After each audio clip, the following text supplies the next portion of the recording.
You might be okay with the tag of an overthinker because maybe you're just trying to find an answer. But are you really trying to find an answer, or are you just avoiding the discomfort of not knowing? Hi, this is Kishika and welcome to episode 8 of Psychology Beyond. So, we all know what overthinking is. I'm not gonna go on that. But what we will try to understand here is the reason behind it. Why does the brain overthink? So the brain thinks that it is protecting you.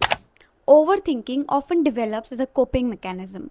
Your brain believes that if it thinks long enough, it can prevent mistakes, avoid rejection, predict future problems, and gain certainty. But the thing is, many life situations don't have complete certainty. So the thinking never feels finished. Overthinking is closely linked to two processes: rumination, which is thinking about the past. It involves repeatedly replaying past events, mistakes, or conversations. For example, why did I say that?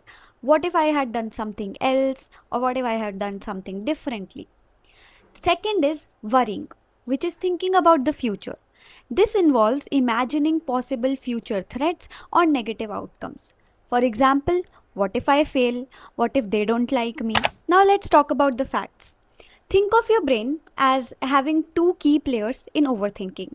One is the worrier, which is your amygdala. It acts like a smoke alarm. It detects threats and fires off danger signal, and in overthinkers this alarm is extra sensitive. It goes off even in non-emergencies like an awkward conversation or an upcoming decision. Second, the planner. The planner is your prefrontal cortex. It is the rational problem solving part. So when the alarm fires, it steps in to fix the threat by thinking it through. Normally, the planner solves the problem and the alarm quiets down. But in overthinking, the alarm never gets the all clear signal. So the planner keeps working, the alarm keeps firing, and the two get stuck in a loop together. There is also a third piece, the default mode network. It is basically your brain's screensaver. It runs when you're not focused on a task, and it loves to replay memories and simulate future scenarios. In overthinkers, this screensaver is usually loud and hard to switch off. So the result is the worrier triggers planner, planner can't resolve it, screensaver keeps replaying it, worrier gets triggered again, round and round. Now, what we need to understand is that life is uncertain and we cannot train our brains to expect certainty which does not even exist.